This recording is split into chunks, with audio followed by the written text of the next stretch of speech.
They call them rednecks. This nickname was first used in the 19th century to describe white rural Americans who had settled in the southeastern states stretching from the Atlantic coast to Texas. This vast area has a population of 126 million. It is strongly Republican, and many people here are enthusiastic supporters of presidential candidate Trump.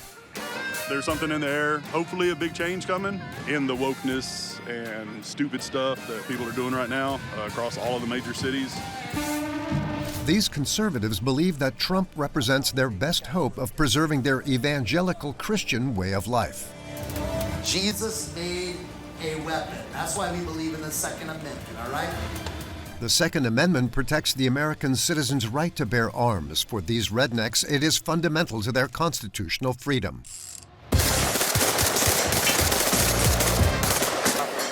It goes down, I've got something to protect myself, my family, and my friends around me.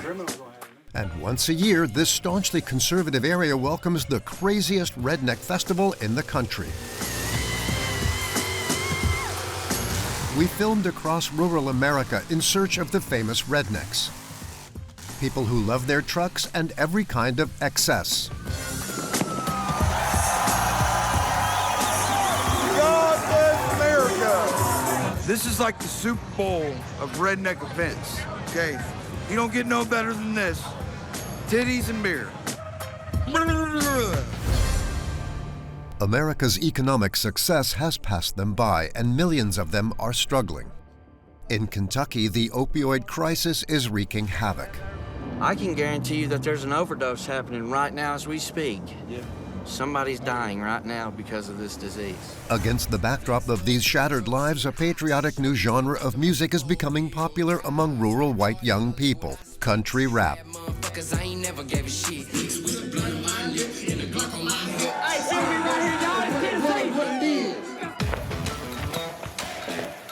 We meet white Americans who are proud of their roots, who reject progressivism, and who want to defend their traditions. Who are they really? This is a deep dive into the heart of redneck country in the USA. In the heart of the United States, in the state of Tennessee, the town of Pigeon Forge has become a tourist attraction for rural Americans. Millions of predominantly white, pro-Republican visitors visit the town, which has been dubbed the Las Vegas for rednecks.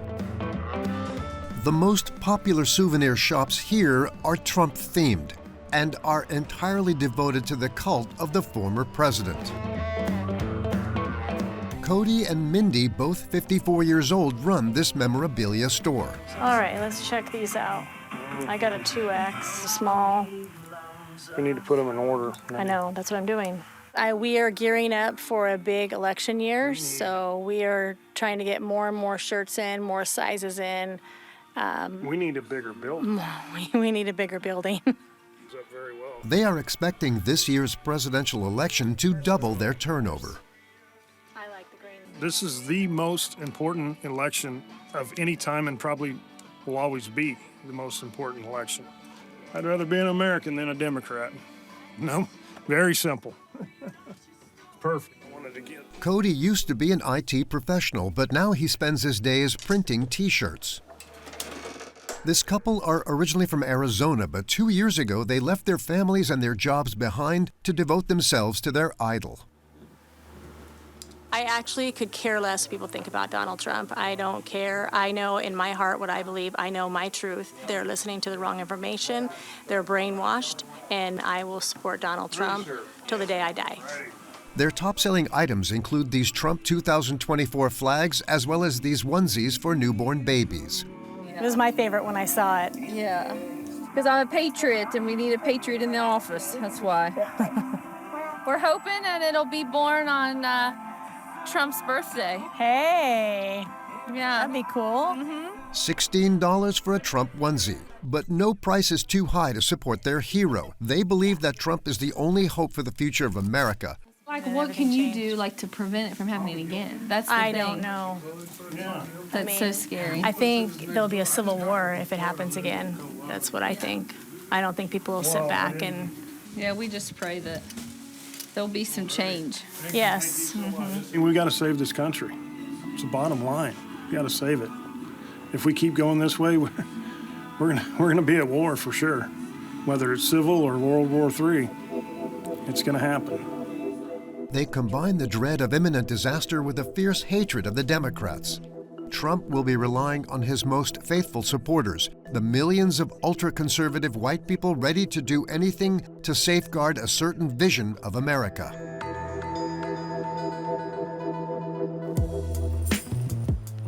A short distance away in eastern Tennessee, far from the hustle and bustle of the big American cities, 23-year-old Ian has lived all his life in the small town of Elizabethton. He has lived in this house for the past 2 years, paying $700 a month in rent. His home has all the essentials for a redneck: a barbecue, a barn full of DIY tools, and a yard big enough to park his pickups next to his American flag. Every American doesn't have to have an American flag in their yard, but I think every American should.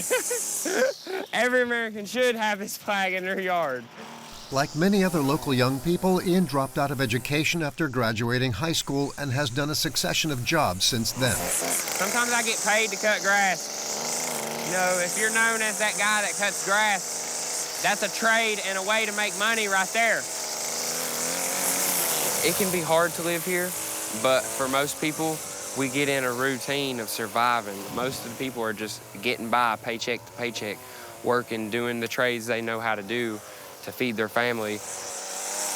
But Ian has a dream, and now he has his sights set on fame. Even though I'm born and raised here in East Tennessee, you know, in the mountains, we can still have big dreams. We can still branch out. We can still do big things, even in our own place, even with our own people. That's just a redneck thing. Any redneck knows that if you stand up for what you believe in, you can get there. You can accomplish it. You can get it done.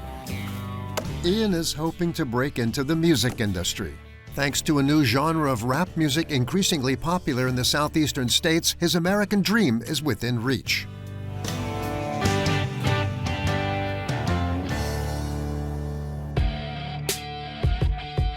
A new genre of music which is fast growing in popularity in the USA is country rap.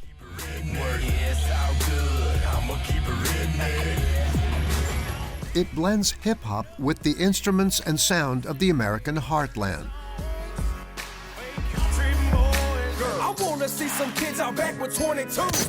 It's a long way from the wads of dollar bills and supercars that we're used to seeing in American rap videos.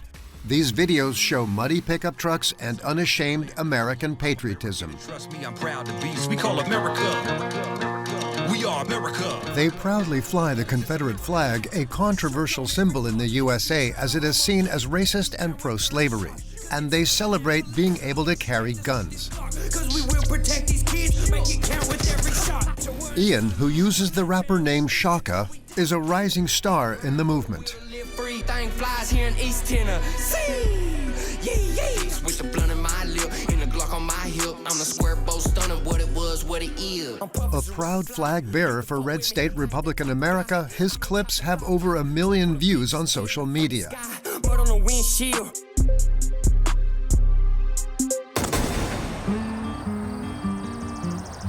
He's been planning his rise to fame behind the scenes with his group of friends, kids from Tennessee he's known since primary school. What up, man? What up, dog, brother? What up, man? What up? Let's get upstairs. Yep. They've got together tonight to work on some new tracks. Shocka's friends are also hoping to break into the country rap scene. And tomorrow, they'll join their friend on stage for their very first show. And then I'll have a group of people, my other friends, guide me out, walking in front of me where you can't see me, and I'll be covered with an American flag coming through. Yeah, have Kurt Dog in front, and all of a sudden I'll bust out. I'm like, what up, y'all? I go crazy, dude. And shawty, we about to make it 4-wheel drive. Swear to God, live what I speak. You know how you do it? Is you come on stage with the American flag off, and you go, hey, Hey guys, you ready? And you take the shirt off your back, you throw it to the fucking crowd, bro. You're right. I'm going shirtless tomorrow. And everything flies here in East Tennesse. Yeah. Smash on the gas till the dash runs flat and I'll pass y'all. A sellout concert on a local stage featuring some of country rap's top artists. They can hardly contain their excitement. We grind all night just so we can make $1. Woo! Shocka's lyrics describe his everyday life, the dreams of redneck youth, and always his love for his country. I have the American flag. I'd die for that flag. I'd shed my blood for my flag, and my whole family would. You know, it represents a lot to me with the 50 states and stuff. But I also have the Trump flag. That flag right there is more of an inspirational flag. Like, you know, Big Daddy Trump right there on the tank. It's good to see American people come together and rally up that big, wanting to see a better America, a more traditional America, you know, and protect ways of life. How long is Country Pride? 3:40? 2 minutes and 10 seconds. You sure? Hey, what do you say we do down in the mud next, Cody? I'm completely about it. The pressure is rising for this ambitious young artist. This is going to be a really important day, and this is the first time since we've really been pushing the movement that we've done something locally, and if we mess this up and it don't go well and it gets messed up by something, grind all night. All night. No, you hungry. All right, see you tomorrow. I need that. We got to get ready for tomorrow, get up, eat a good breakfast, and keep your energy levels at bay because we got a big show tomorrow night. Shocka and his friends need to get themselves hyped up for the concert tonight, and they have a technique that is all their own. The next morning, we head for the mountain range that surrounds the town, the Appalachians. In the heart of this little paradise of greenery and calm, Shocka enjoys the favorite pastime of every self-respecting redneck, shooting high-powered weapons. In Tennessee, guns are a normal, legal part of everyday life. I'd rather carry this than an M240. My little ass probably couldn't carry an M240. Shocka and his friends are completely within the law. They turned this garden into a shooting range. Right here.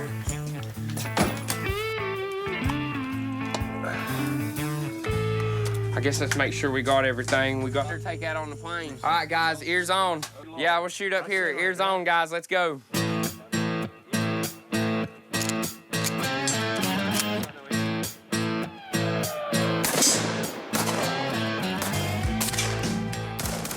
This arsenal would be enough to arm a militia and is worth a small fortune. Some of these guns cost over $4,000. It's a point of pride for these working-class kids. Wow, that's a big boy. It's not about the fact that we need this many guns. It's about the fact that we're American and it's our God-given right and we are allowed to have this many guns. However many we have, how many we can afford. And God! I want to. Yes, sir. Hey, film this for me, Tyler. God dang, boy! Got one left in there for you. It ain't that bad if you let it roll in. I know normal people, they go out and have fun. They go to the bar, you know, go out, have some dinner or whatnot. Here in South Appalachia with the hillbillies and rednecks, Shocka Hustleman and all that. Yeah. We shoot guns for fun. This is what we do. Nazdravi! I like that. That feels really good. Yeah, bro, it's an AK. I could do that with one hand. I know. These young people see gun ownership as their right under the American Constitution and believe that they need a gun to ensure their safety. In a crazy world, something goes down, I've got something to protect myself, my family, and my friends around me. That's right. If they want them, they're going to come at me with the same thing, so why don't I have something to protect myself with? Shootings don't happen here. You don't see mass shootings in our area because if somebody walks in a convenience store and pulls a firearm and tries anything, they're going to get shot down anywhere. Because the community comes together. That's part of the culture and the community behind the firearms. And just like a militia, Shocka and his crew have a war cry based on the rallying cries of the Confederate troops in the American Civil War. Check them, check them. Well, nowadays that just stands for the culture and the whole, but back in the Civil War, the rebels, when they were invading, they'd all go,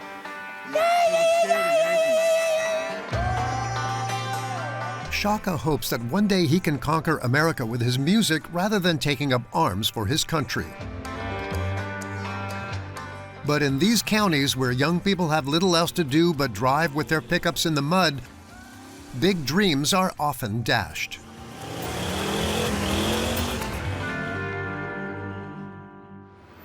In Pigeon Forge this morning, in Cody and Mindy's pro-Trump shop, a new family of supporters has come to do their shopping.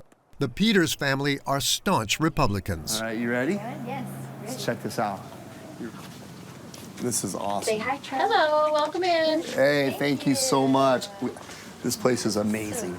Beautiful. 15-year-old Mariah is the youngest in the family and a fervent admirer of Trump. She's still too young for this election and won't be able to vote until 2028.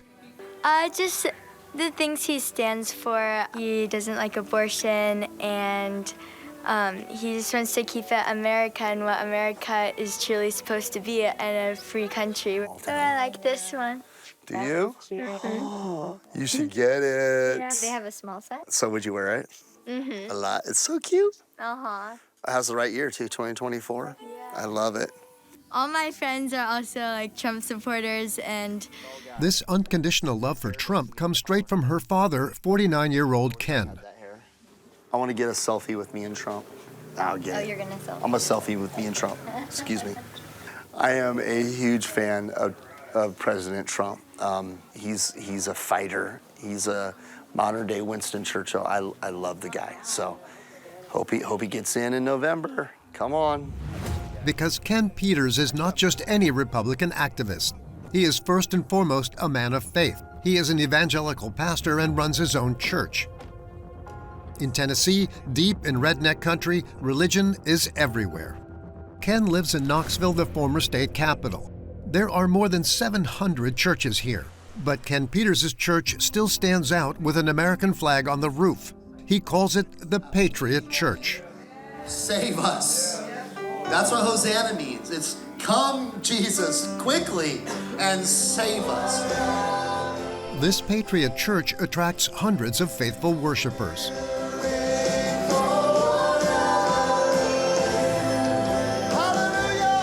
Every Sunday, with his wife Valencia and two of his children, Mariah on vocals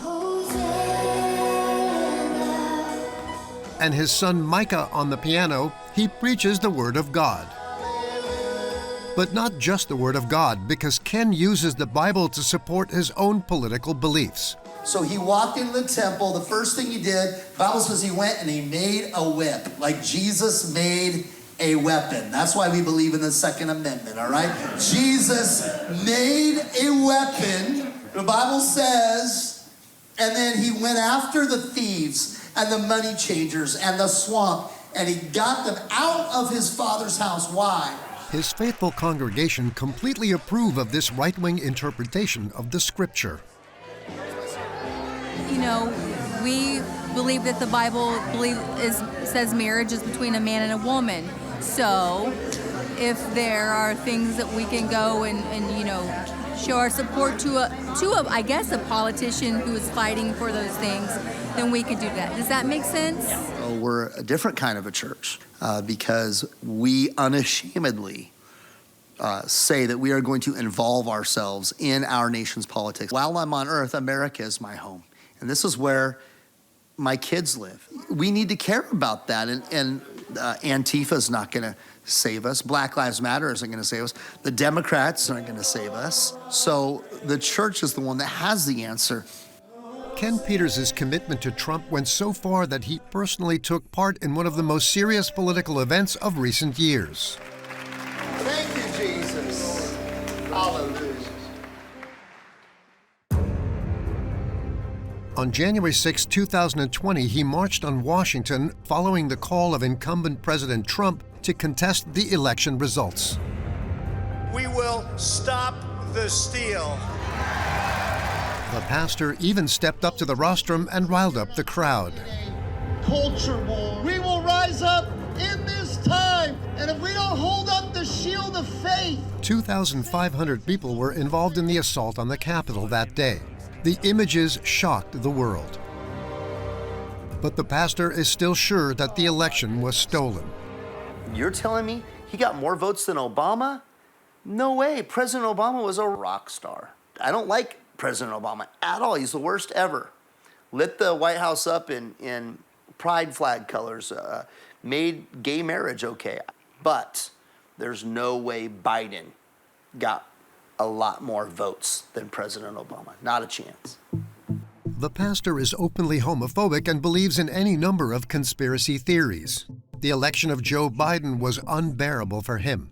In 2020, a few months after the election of the Democratic president, he decided to change his life. He left his hometown of Seattle, which was too progressive for his liking, and he moved here to Tennessee with his family to found his church.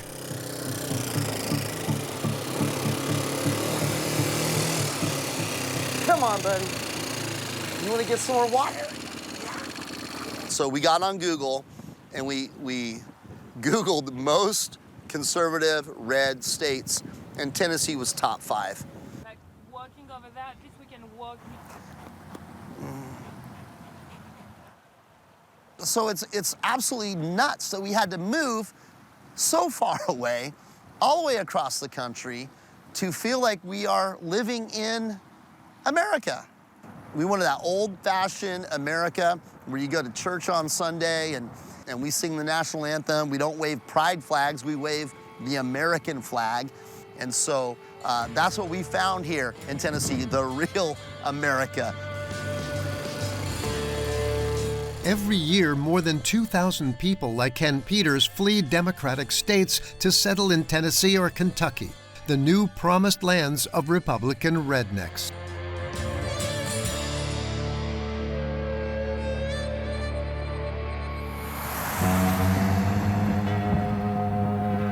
St. Joe in the north of Texas. This is the heart of rural America, where farms and pastures stretch for miles. Small towns that seem frozen in time, straight out of a Western. But today, in this usually peaceful setting,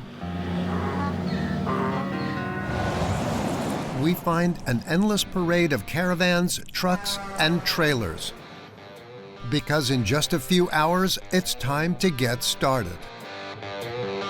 It's the biggest redneck festival in the country, called Rednecks and Paychecks.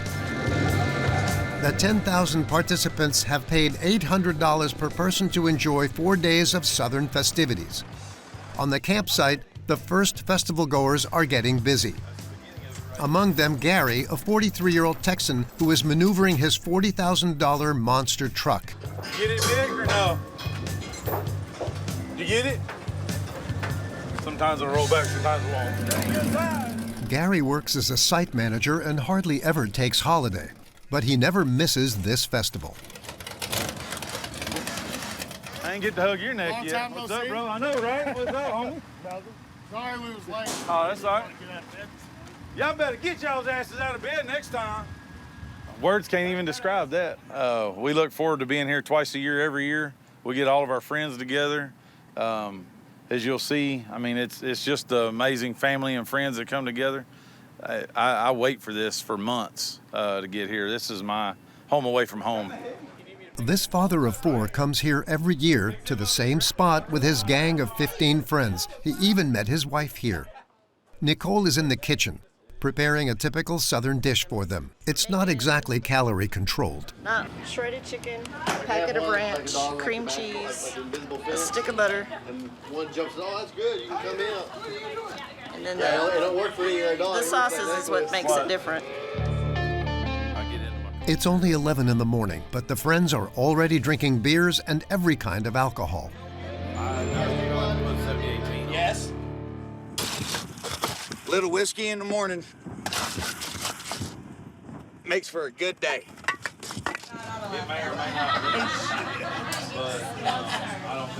Oh, shit. Well, here's to the first drink of Rednecks. Hi, I'm Big John. I don't know. Hi, I'm Lindsay. Lindsay and Oh, shit.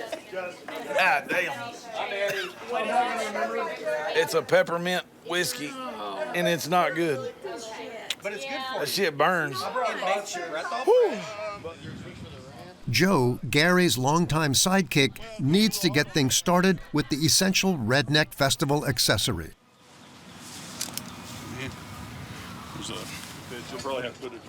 The Republican Party flag. Around here, it's pretty open. We can talk about politics here because most everybody's vote for Trump and more Republican. Hope something's coming and something will change. It's already election season here, and the message is clear. They're united in their support for Trump. But first and foremost, they've come here to drive their trucks in the mud.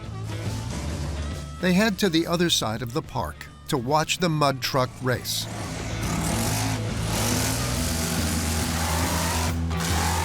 These unusual four-wheel drive vehicles, sometimes over 5 meters tall, are not permitted on the roads. This is the Redneck's favorite motor sport, driving through a mud puddle without getting stuck. And at the festival, anyone can be a race driver as long as they have a big car.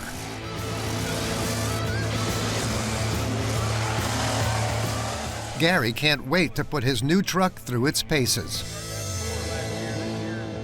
But yeah, both of y'all go pull in over there. Yeah. I'll go stand over here on the top of the hill, and I'll do this, and just... Well, we may be fixing to do a little drag race in the mud. See? I told you it was a good idea. Another peculiarity is that at this festival, the race is happening on private land, so drivers can race completely drunk without risking their license. Oh, there we go, PB&J. Peanut butter and jelly. It's like a peanut butter jelly sandwich. That is way different. Yeah. Oh, yeah, you can drink and drive. You can two-fist if you can hold on to the steering wheel with other shit. I can't. I had to use one hand for a steering wheel because the other one don't work good as a hand. No, it doesn't. I've been in the truck with you. Right. No, it doesn't. I got to have at least one hand. Look, bitches. Peanut butter jelly time. Peanut butter jelly time. It's a one at a time. Just show off and let everybody know how much horsepower we have, see how much noise we can make. And we're going to try not to run over people. Supporting him from the front row is his biggest fan, Nicole. He loves it so much.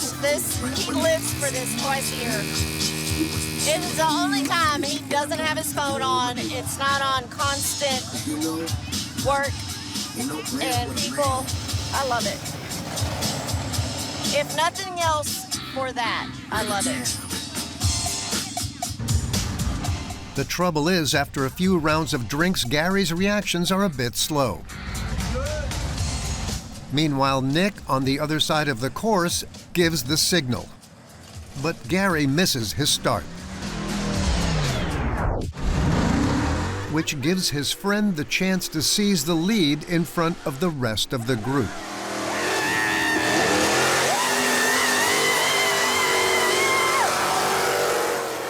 Trailing behind, Gary steps on the gas, but he finds it difficult to get back in the race.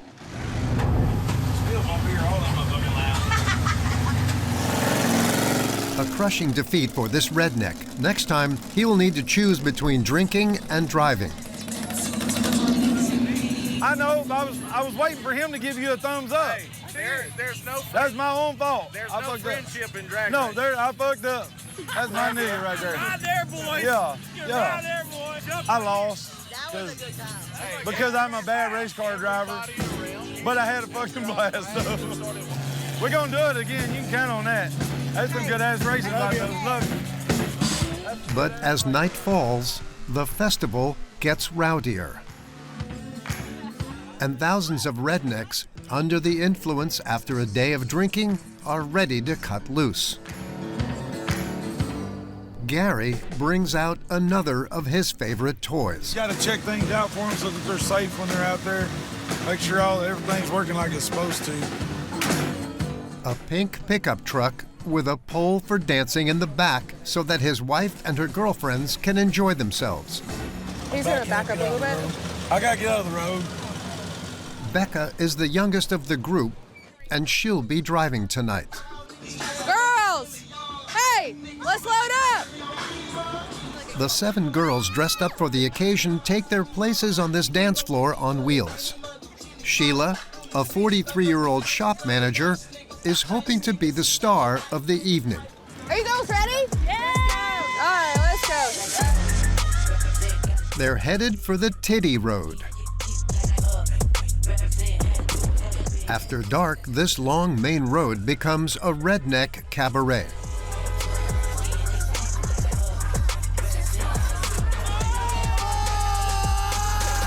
The tradition here is to offer a beaded necklace to anyone who flashes their breasts. This is Sheila's moment.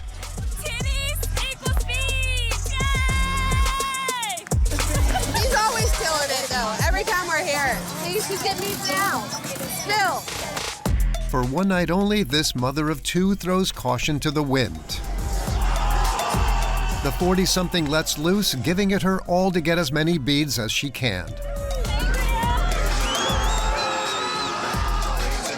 Becca is responsible for ensuring that the group doesn't have an accident.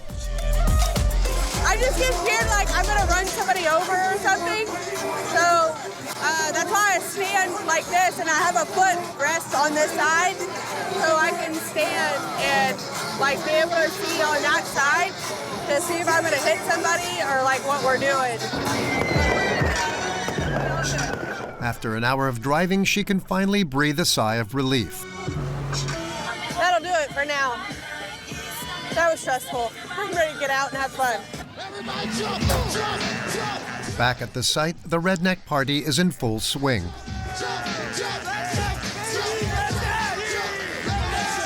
Everybody has their engines and giant sound systems running at full power.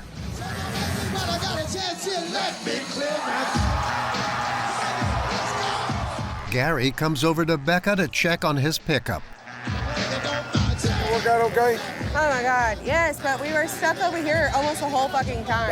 And I ended up coming up and around, all the way around. That's what Amy's for. Meanwhile, Sheila is returning in triumph. If you drink something from somebody, it's really hyper right now. Next time. This first evening is just a foretaste of what's in store for tomorrow's revelers. The bikini contest will be the highlight of the weekend.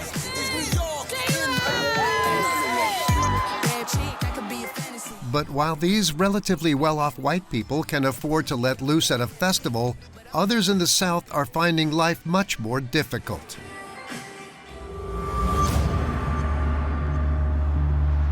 In Somerset, Kentucky, today is Sunday, and it's time for church. In this evangelical Protestant church, we meet Pastor Casey Stout. He looks like a biker and wears his baseball cap turned around backwards. You come home and you take those old fists, you're talking to a man that's been through addiction. Amen? Amen. Listen, I wasn't addicted to drugs, but I was addicted to that liquid courage. Amen? Because Christ chooses seasoned soldiers. Come on. Amen? I'm talking about people that's been through the ditches, boy. I've been there.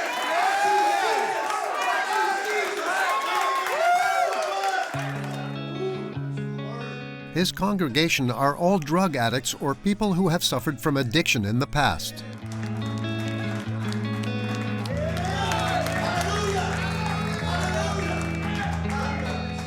Every Sunday morning, this service is entirely dedicated to helping them and supporting them in their struggle to kick the habit. He wants people that's been through the fire, that's been through the water, that's been drowning, that's been under depression, that's been under addiction, that's been changed. That's who he chooses today. That's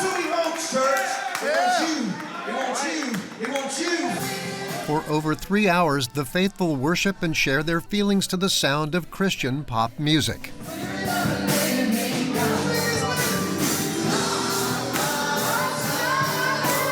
Their lives have been ruined by drugs, whether they're addicts or have lost someone close to them, like this distraught man whose son died of an overdose.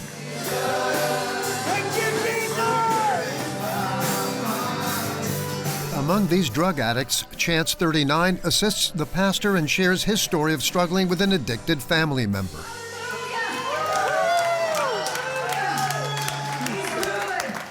You know, man, I try to help them, and all I can do is pray for them, put it in God's hands, man. They go into recovery, they leave, but I promise you this, if they leave the likes of this earth, and I'll get up there one day and God's gonna say, you tried. That's right. You tried. And that's all we can do, guys. Come on up, brother.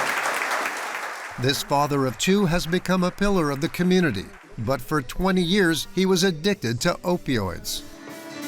So this event's very important for me.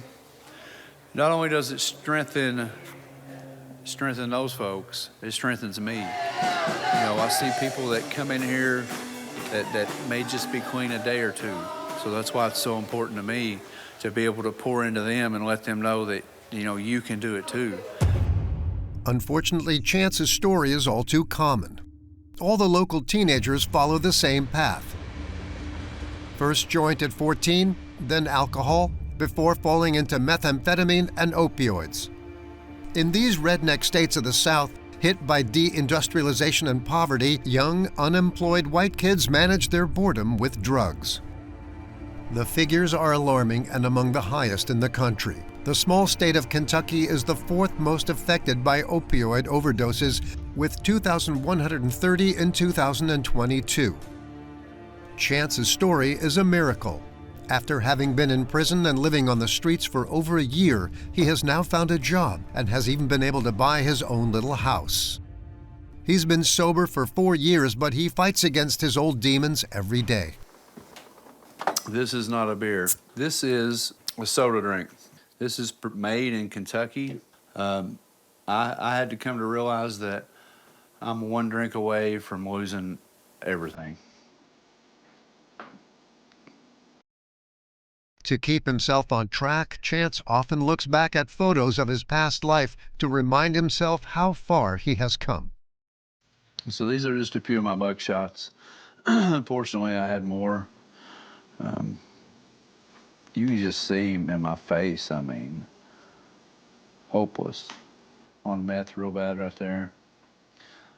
This picture right here, so I remember being homeless right there. It don't look real to look at it if that was me. You know, I'm no longer that person. So you know, the last step for me is getting my kids back. You know, that's the last piece in the puzzle, and you know, I know that God's the author of restoration. He is going to do it.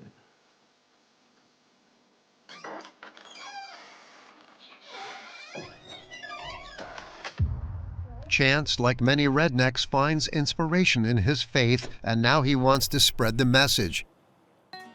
He's been volunteering in this detox center for 2 years. It is always full. The center takes in more than 50 new residents every week. Man, you sounding good on that guitar. Love you, Chance. Love you too, bro. I know this guy. Nice to meet you. I know this guy. Pleasure to meet you, brother. Pleasure to meet you. Glad to hear it. All together and going and telling the next Chance wants to be a role model for struggling drug addicts like these. Proof that redemption is possible, with God's help, of course. What was the first drug you ever used, Clayton? Weed. Me too. All right. What else? Meth. Meth? Heroin, fentanyl. Yeah. If you knew he would have come to you with that first hit of that joint, knowing what it was all going to lead to, you probably wouldn't have done it. Oh, if you knew the path it was going to take you down. I've never done it. No. That actually inspires me a lot, man. Just knowing like where he's come from and the town that he's come from and like to what he's doing now. The fentanyl epidemic in the United States is ungodly. I can guarantee you that there's an overdose happening right now as we speak. Somebody's dying right now because of this disease. Against the backdrop of the opioid crisis, Chance has high hopes for the 2024 elections. He hopes that Trump will win. So strengthening our borders, which Trump supports, we've had huge issues and gaps in our border. We've brought so many illegal immigrants in. Who knows what they're bringing with them? But there is still a long way to go. Poverty continues to hit hard for these downtrodden people.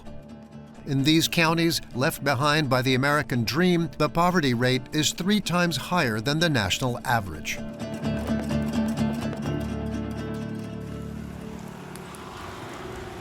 In Texas at the Redneck and Paychecks Festival camp, it's a tough awakening with hangovers matching the miserable weather outside. Many of the friends had a late night and are struggling to get up this morning. You're a spoiled sport and go to bed at 9 o'clock.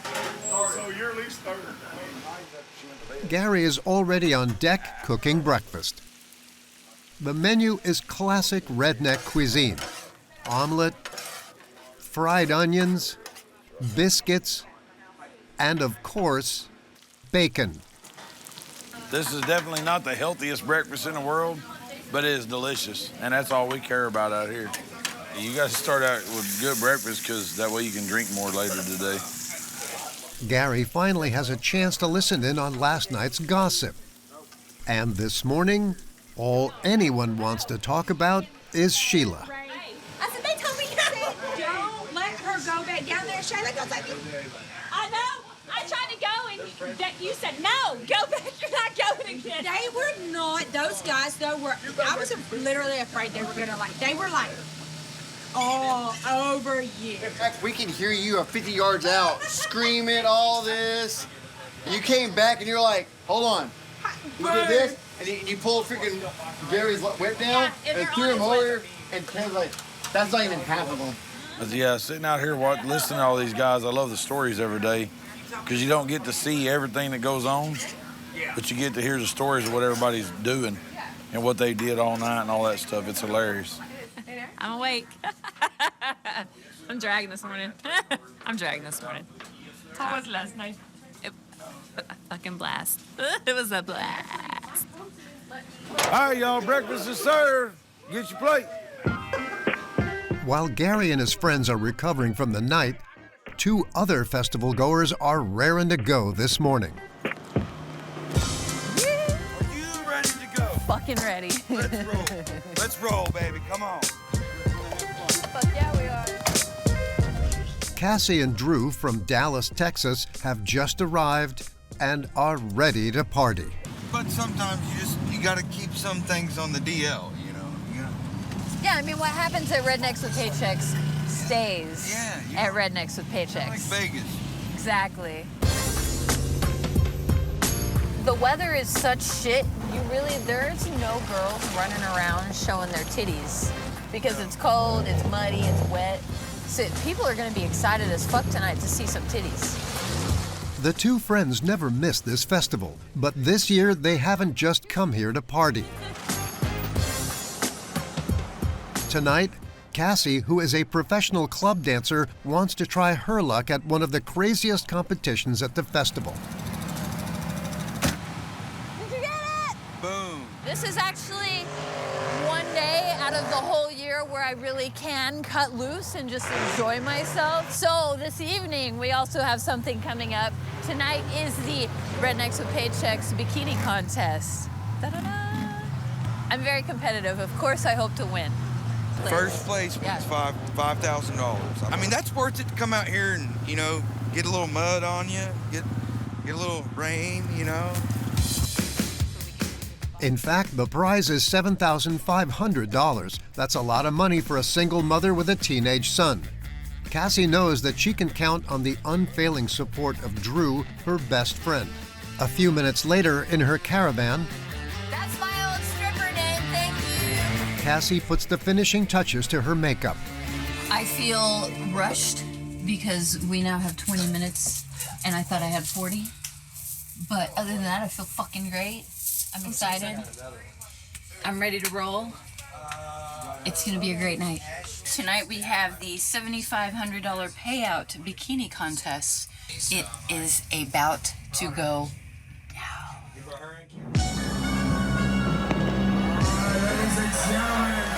In front of the festival's main stage, 2,000 impatient rednecks are waiting for the festivities to get underway. You're fucking ready for this. It's now time for the world famous PR's Bikini Contest. Ladies and gentlemen, this is no disappointment. So put your hands together for the beautiful women of PR. It's only 10 degrees, but the 20 participants in this bikini contest are ready to raise the temperature.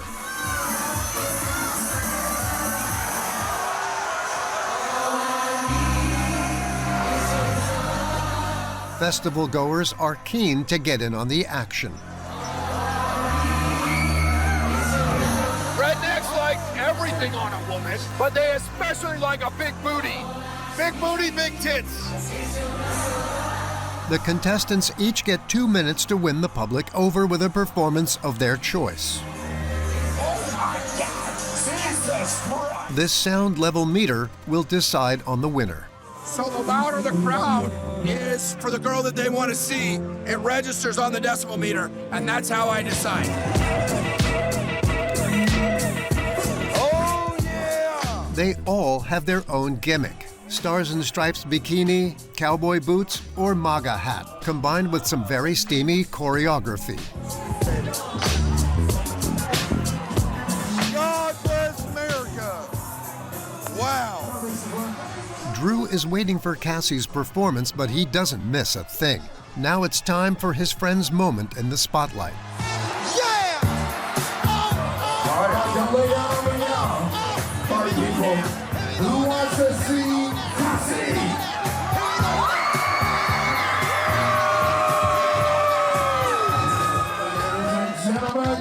She's hoping to get the crowd screaming with her aerial pole dancing routine.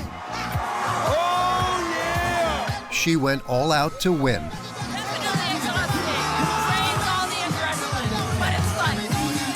I hope she's gonna win. Because if she doesn't, she's probably gonna be mad at me.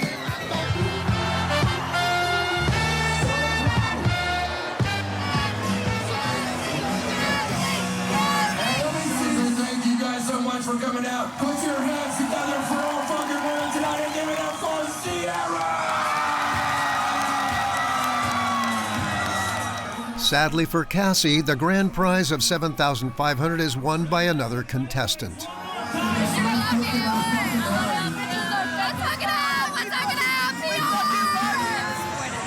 had a great fucking time. I did everything I wanted to up there, and I had fun with it. And I still feel like the audience loved me. But the real winner tonight is Drew. This is like the Super Bowl of redneck events, okay? You don't get no better than this. Titties and beer. Titties and beer. What up? As a dude, as a redneck, what else could you ask for? Titties and beer, baby. Titties and beer. On the other side of the festival, things are also hotting up between Gary and his friends. Fucking Rose. Get ready. This is true love. We're gonna do a good one. This is true love. Gotta get ready. You gotta come down to the level. Hey, quit taking pictures, goddammit. On this final evening of the festival, love is in the air, as well as alcohol. After 3 days of festival fun, the Rednecks are about to bid farewell until next year. These are family. These ain't friends. This is family right here. We don't do friends. We do family. Ain't that right? Hey, this is the redneck spirit from hell right here. This is what we live for. These hypersexualized and disinhibited displays seem paradoxical in this traditionalist religious corner of the United States. But that's also the redneck spirit. While the Texan revelers set off for another night of debauchery, Shocka is getting nervous ahead of his concert. Over 1,500 kilometers away in another southern state, Shocka, the patriotic country rapper from Tennessee, is on the threshold of one of the most important moments of his young career. What's up, man? How you doing? Bro, I can't believe you're here. It's his first live gig. Here, scoot this. Let me scoot this one. I'll put it right there. After months in the studio and building up his online following, it's finally time for Shocka to perform his music in front of a live audience. But ain't nothing online, bro. We just get up there and do our thing. I mean, there's not a lot online, but I can't believe we put this together in 3 weeks. It's stressful. It's just a big thing, you know, to be able to do it and stuff. It makes me nervous, but the nervousness is part of the rush. You know, we chase that rush, the adrenaline rush, whether it's mud bogging, shooting guns, you know. Around here, we're adrenaline junkies, and I'm just glad people's coming out here to support. What up, everybody? I appreciate everybody coming.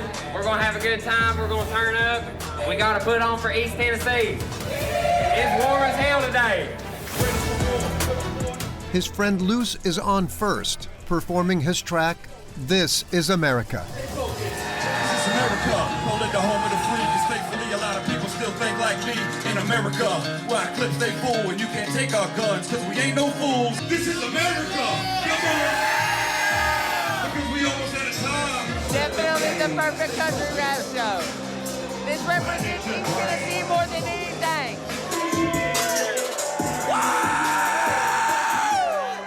Soon, it will be the moment of truth for Shocka.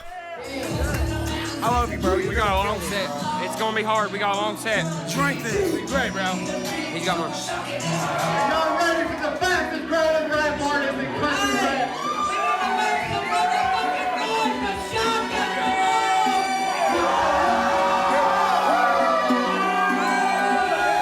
Let's go, y'all! Show me we about to make it 4 wheels proud. Swear to God they'll live what I speak. You bad motherfuckers ain't never gave a shit. You bad motherfuckers stay working on whips. I'm the square folks that came down from the sticks with the blunt of my lip and the Glock on my hip. It's the ground for the will to live free, and everything flies here in East Tennessee.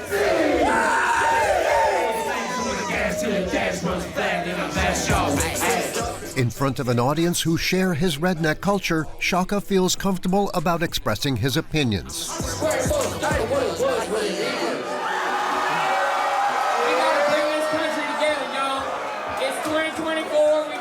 Bullshit, man. We need the rednecks and city folks, everybody. We unifying or not, bro. The country rap lyrics promote patriotism and redneck culture. This new musical genre has won over the people here in Tennessee. I don't know, it just makes me feel good. It says stuff that I agree with. We're here to protect our family. We believe in the God. We believe that we have our Second Amendment right given to us by birth and that we need to keep it. He performs for over an hour with the 23-year-old rapper delivering hit after hit without missing a beat.